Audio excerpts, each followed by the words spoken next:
Est-ce que de prendre des vacances, ça peut être plus payant que faire de la consultation? La réponse va peut-être te surprendre. J'ai une partenaire qui m'appelle la semaine passée et qui me dit « Olivier, je sais, j'ai dit que je ne ferais pas de cohorte cet été, mais là, je me suis dit que peut-être je pourrais rentabiliser mon temps en prenant quelques consultations one-on-one. » Elle m'a dit « J'en prendrai pas beaucoup, je vais en prendre 4-5 peut-être, comme ça, ben, ça va faire des revenus. Puis comme ça, ben, quand on recommencera la cohorte, ben, au moins, on va avoir fait des sous pendant l'été. » Je dis « Écoute, elle dit, tu penses que c'est une bonne idée? » Je dis « Écoute, je sais pas si c'est une bonne idée, mais je sais comment on peut le découvrir ensemble. » Fait que j'ai demandé, je dis, tes consultations, mettons, on dit on en ferait 5 par semaine. Combien est-ce qu'on charge pour une consultation? Donc, on dit 5 consultations fois 150 $ de l'heure. Ici, pendant, par exemple, 4 semaines, fois 4, faire des maths en public, c'est toujours une bonne idée. Donc, ça nous fait normalement un 600 fois 5, ça nous fait un 3000 $ si les maths sont bonnes. Sinon, il y a un gros message qui va s'apparaître à l'écran et qui va remplacer ça. C'est parfait, 3000 $ à, grosso modo, 150 $ de l'heure. Ça, c'est ce qu'on a à battre. Je dis, combien de personnes qu'il y avait dans la dernière cohorte qu'on a faite?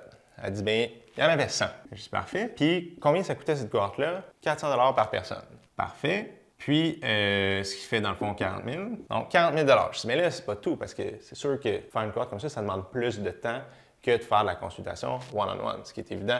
Fait que je dis, combien de temps ça t'a pris, grosso modo, faire ça? Elle dit, bien, disons que c'est à peu près 1h30 pour un live, dans le fond, dans la semaine, puis il y a 4 lives comme ça qui sont faits. Donc, 1h30, 0.5, 0.4, plus, je dis, là, ça ne doit pas être tout. C'est de la préparation à faire à tes lives, tu dois avoir des questions dans le groupe à gérer. Elle dit, ah oui, facilement, peut-être une autre heure par semaine de préparation, une demi-heure, mettons, par jour pour aller vérifier, dans le fond, le groupe. Fait que, grosso modo, on va faire 1.5 x 4, plus, on a 20 fois 30 minutes, puis on a encore un 4 fois 1 heure de préparation. Je vous sauve les maths, ce qui nous fait 20 heures de travail. Si on divise notre 40 000 $ de revenus par notre 20 heures de travail que ça a pris pour générer, pour produire ça, on arrive à 2000 $ de l'heure.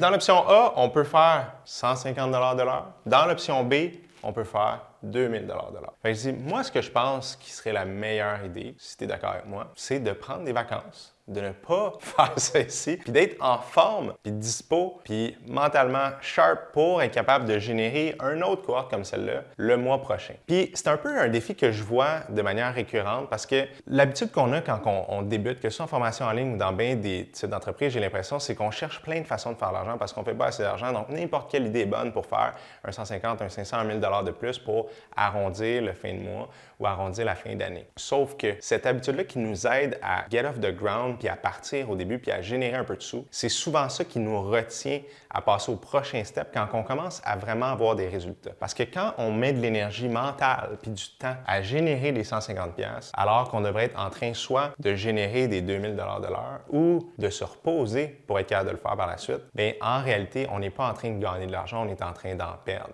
Parce que chaque fois qu'on se penche pour ramasser un 100$ puis qu'on laisse passer un 1000$, on perd de l'argent, même si on a l'impression de faire 100$. Donc, je te pose la question à toi, est-ce qu'en ce moment, tu es en train de te pencher pour ramasser des 100$ puis que tu laisses passer des 1000$? It's up to you.